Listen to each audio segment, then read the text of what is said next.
Morning, everybody. Everybody hear me okay? Yes. All right. So I'm the early speaker, the 9:15 slot.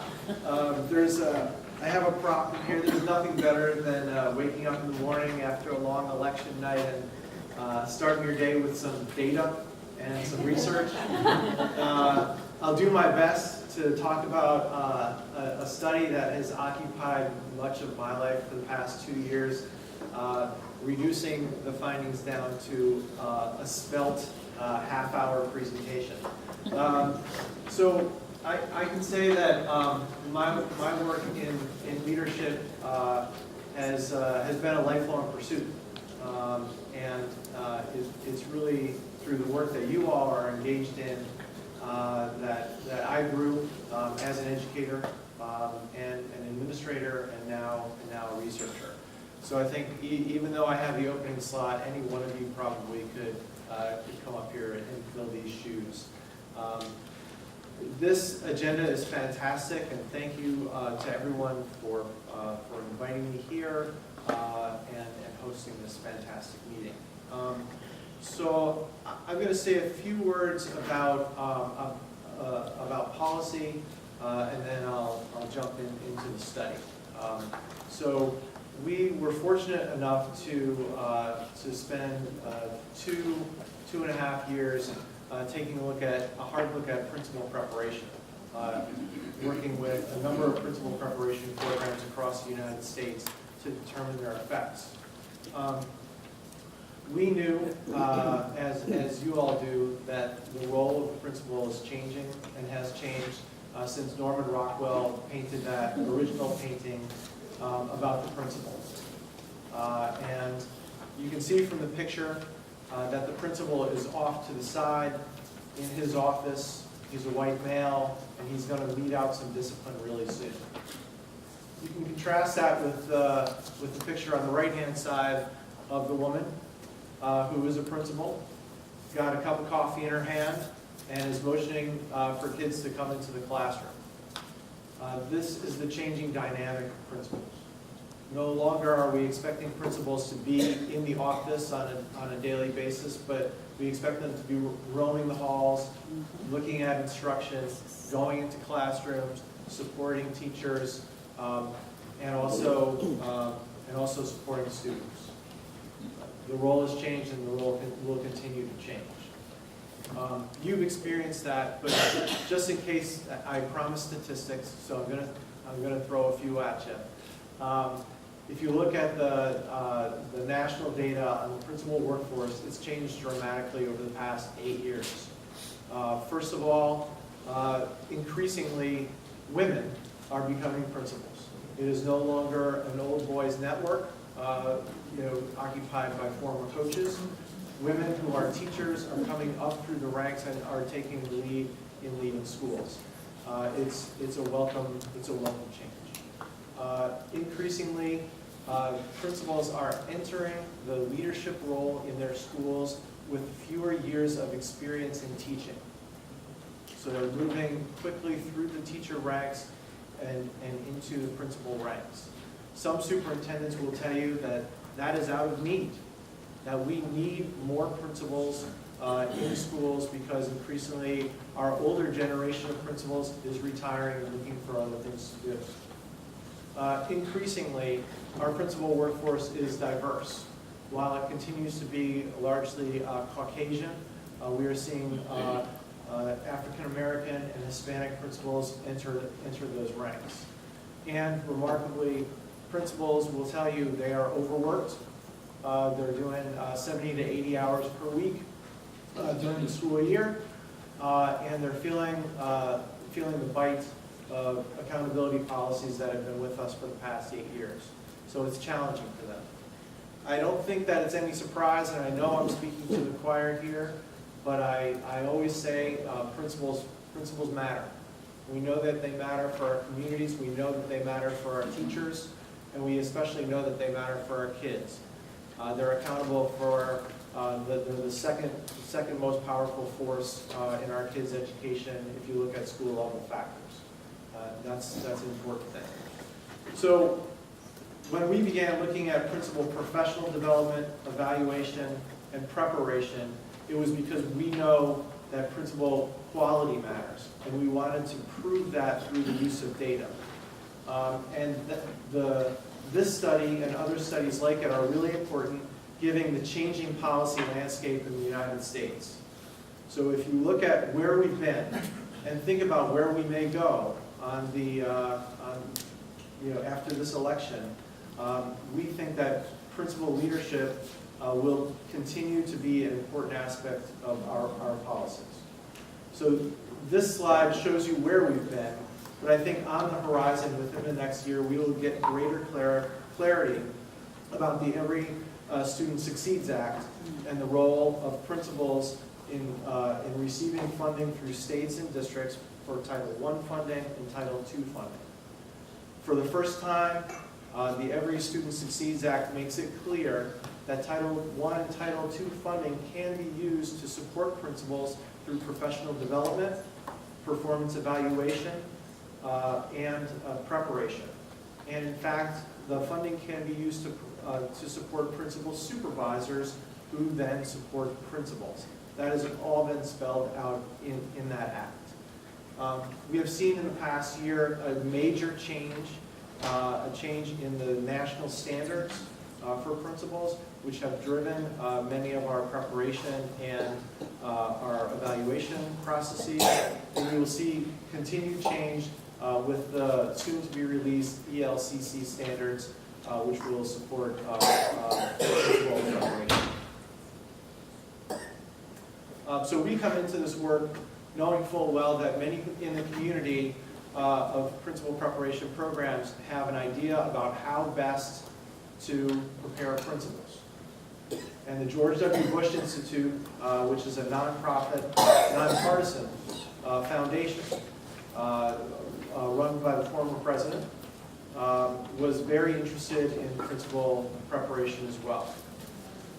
If you can go to the website and check it out, but the foundation has a strong interest in supporting early leaders in the military, healthcare, and education.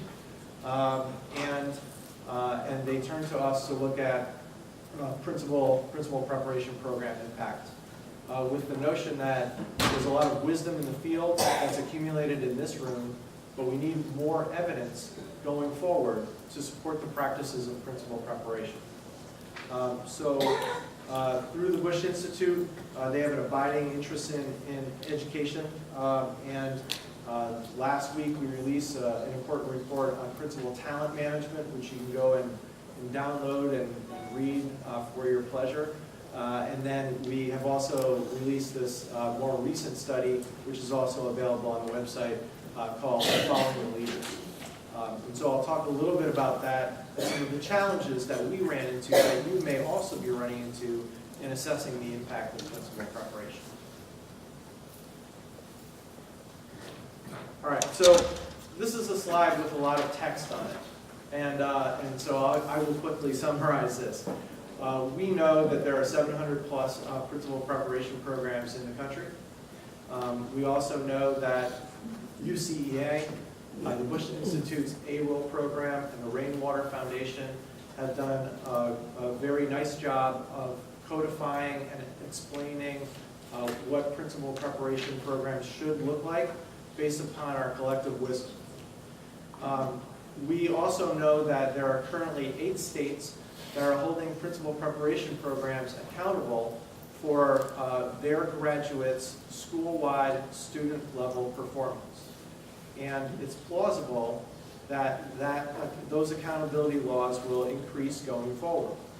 And so a question that we have is, how do you do this? How do you do that type of study well? What additional measures might be used? And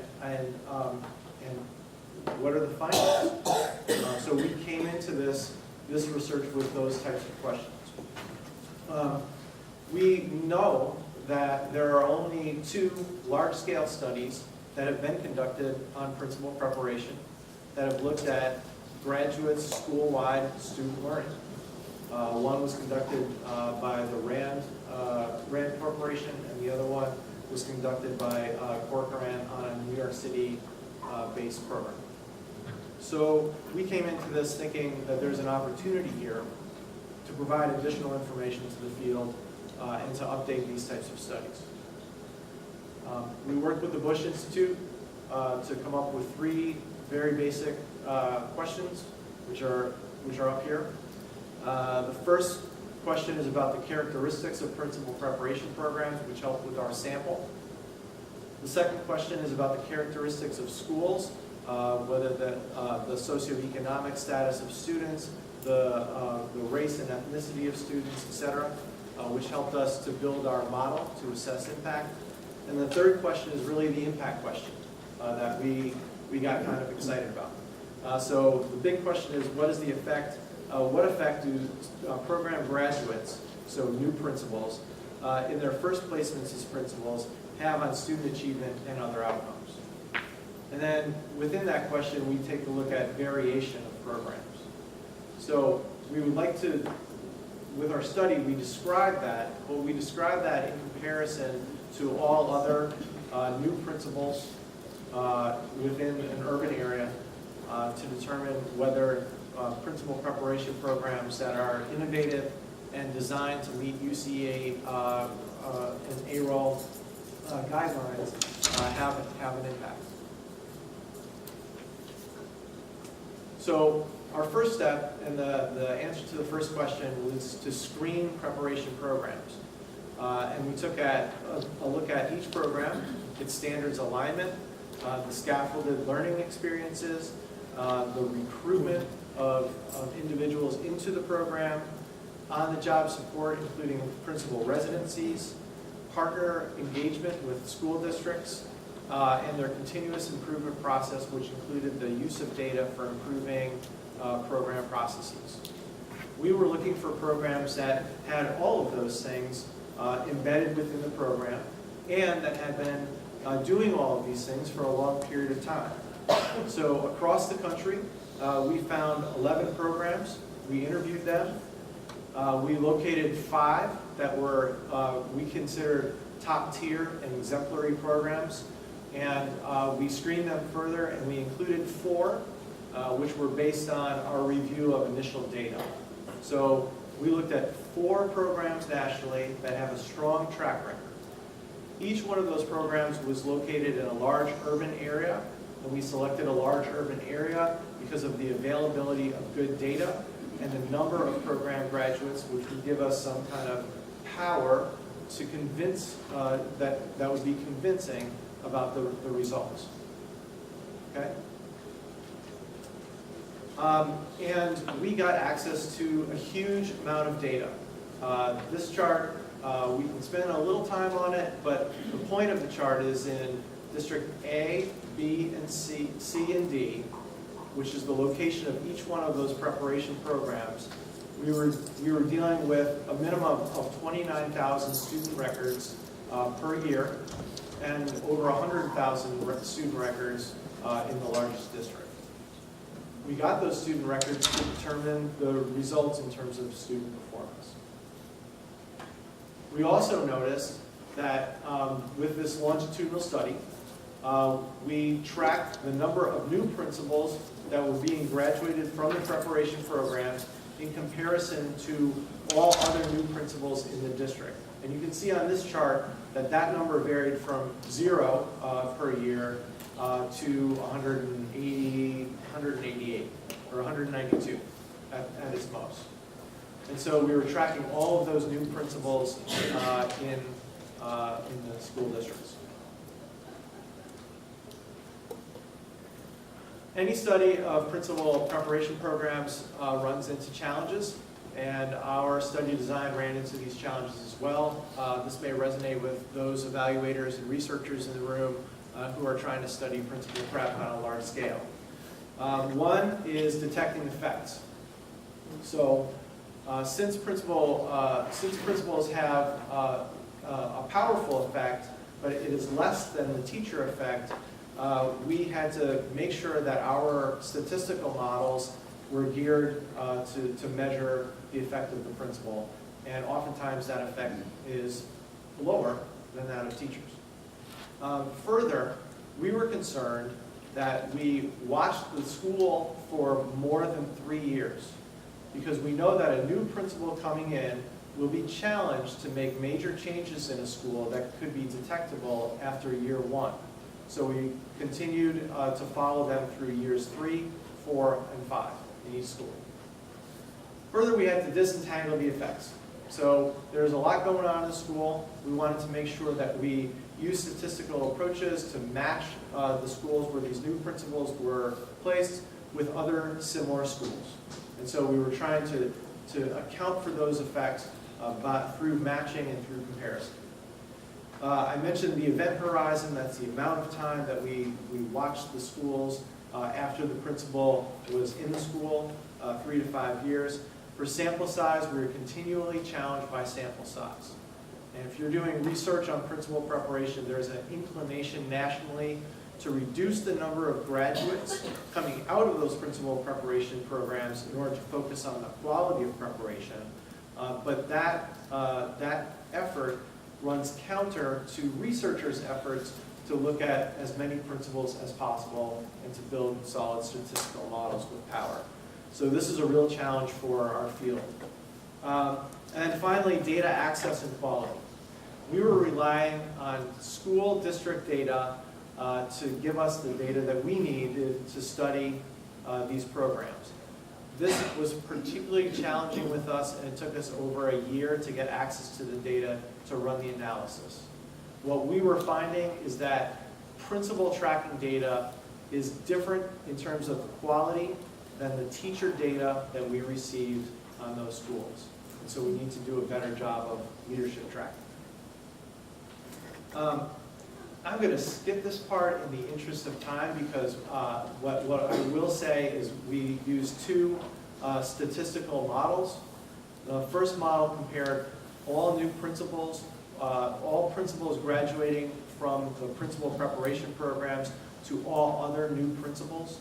And the second approach that we took compared the new principals with new principals entering similar schools. So we took 2 approaches in order to determine effects, which is different than any other researcher group out there. We modeled those effects. We considered principal demographics and other things as well. Here's the findings group. So what we found through the study is, on average, looking across the districts, being assigned an inexperienced principal trained by one of the principal preparation programs has no measurable difference in terms of mathematics, reading, ELA, student learning scores than a principal led by a principal graduating from another program. So there were no discernible effects.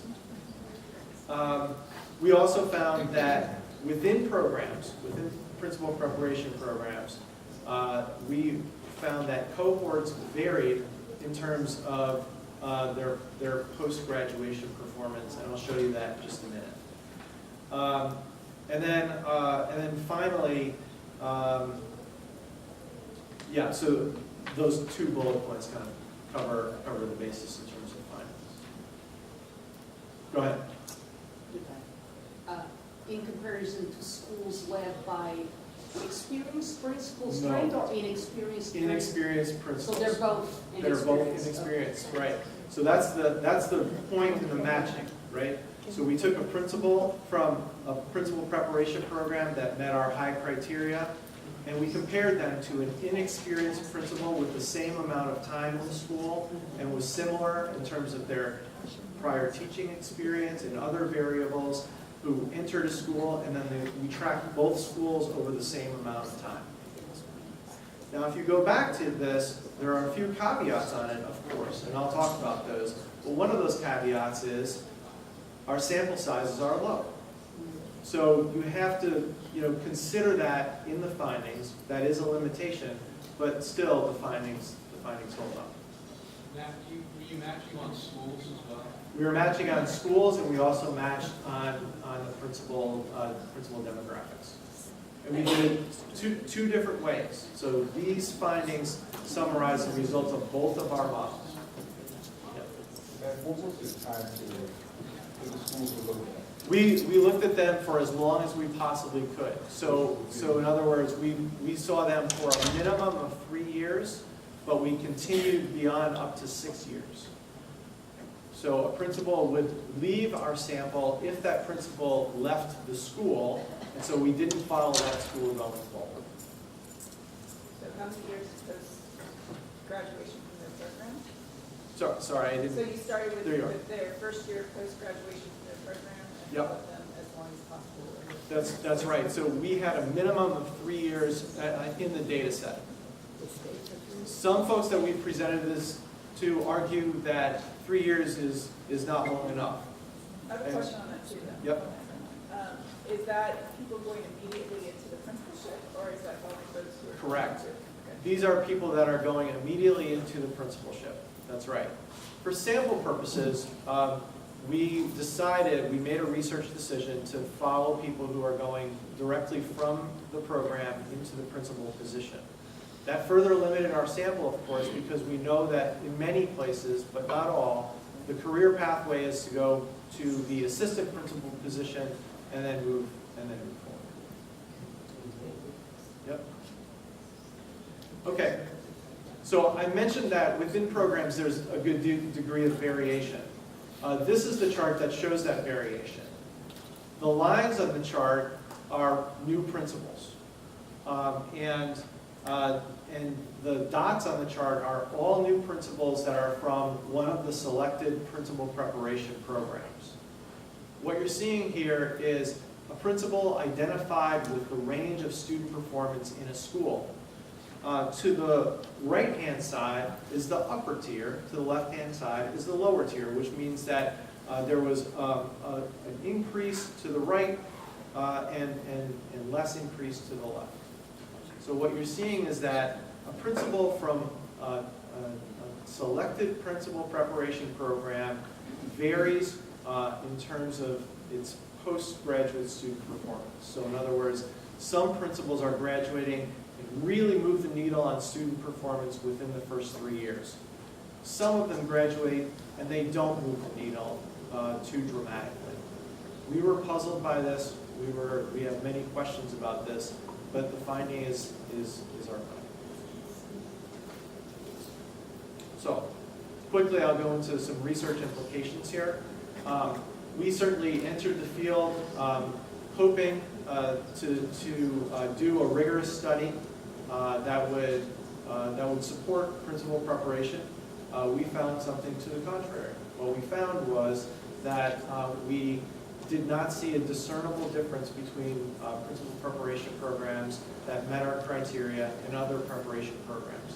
This raised a considerable number of questions for us that linger. We think that there are at least 3 implications, and you will see more, and I welcome your comments. One consideration is that there is no discernible effect. Okay? And I think if we walked away taking that message, that's probably the wrong message to take in the end. Okay? Because there are many research considerations that and limitations to the study that should be considered. The second thing that we are thinking about is potentially the normative power of acculturation and fit to the school. So we know from teacher education studies that when a teacher moves from and is taught constructivist pedagogy or some sort of pedagogy in a preparation program, and then that teacher gets placed in a school, that teacher is not always likely to exhibit constructivist pedagogy or what they've been taught. We think it is plausible that we are noticing something similar in the principles that we are following. In other words, they get trained in a certain way, but when they move into professional status in the school, it may be that they're being asked to do things differently by the district. It may be that the school culture and processes inhibit them in some way of practicing the way that they would like to practice. We do not have an answer to that question, and there has been very limited research to answer that question. We'd like to pursue it. The event horizon is also a consideration. We followed a principal for a minimum of 3 years. We think that it's possible that with further following the principals, either retrospectively or following them forward, is possible that there's a performance dip that occurs after a principal comes into a school, and it may take considerable time to pull out of that dip and move principal or student performance beyond that initial 3 years. So we're interested in extending the study further to follow those principles forward. We're also considering alternatives to modeling principal preparation. One alternative is the notion of saturation. That we're considering that as one option. The notion of saturation is that a principal may graduate from a preparation program. An assistant principal may also graduate from that preparation program, and many other people may graduate from the preparation program. If there is a team of people graduating from a program, we are wondering whether that team is more effective in moving student learning, or exhibits the same effectiveness in moving student learning. We also have a question about residue. Do the preparation programs that graduate these folks into the principal positions, is there a residue of their effect moving forward? So they may bump up student achievement slightly, but that trajectory may outpace other programs into the future, even after the principal leaves that position. So we have a question about that. And finally, we noticed that, and we're curious about succession.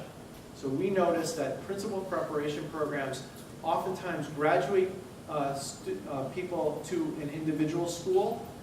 The principal placed in that school may leave after 3 years, and the preparation program then replaces that principal with somebody else who is trained. We wonder whether those schools that have multiple years of principal succession are able to move the needle on student learning. So those are all 3 additional models to investigate our questions. We conclude that, I'm a healthy researcher, so I'm going to conclude that there's more research that's needed.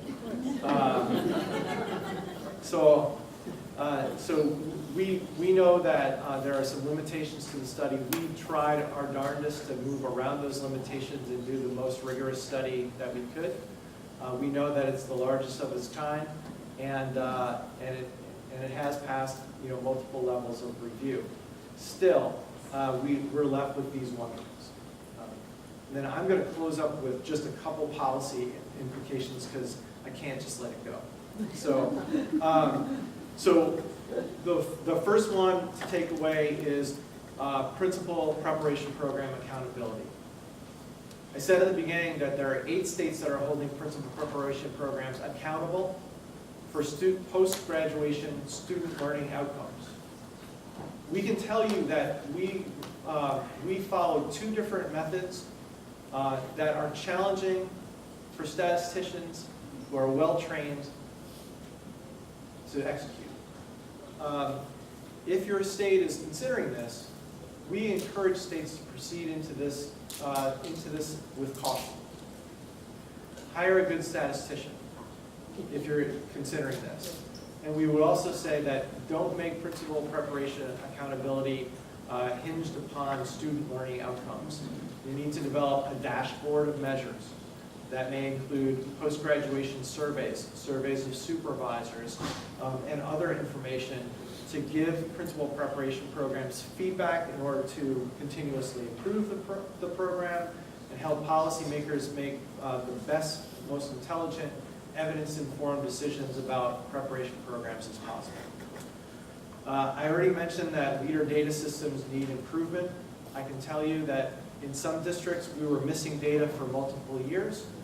In other districts, the data quality was not equivalent, and that caused our sample size to go down in some cases. Creating principal preparation program data dashboards. I put this up here because this is a policy consideration for universities and other principal preparation programs. Create a dashboard now. Don't let others create it for you, and begin collecting data as much as you can about your program. And then finally, I think that preparation cannot go it alone. District partnerships to create principal preparation programs are important, but it's also important to consider acculturation of principals, principal hiring processes, and induction of support of those principals after placement. So those are my findings. I am close to being on time. I don't know if I have any time for questions, but I will be available throughout the next couple days to answer your questions about this provocative study. Thank you.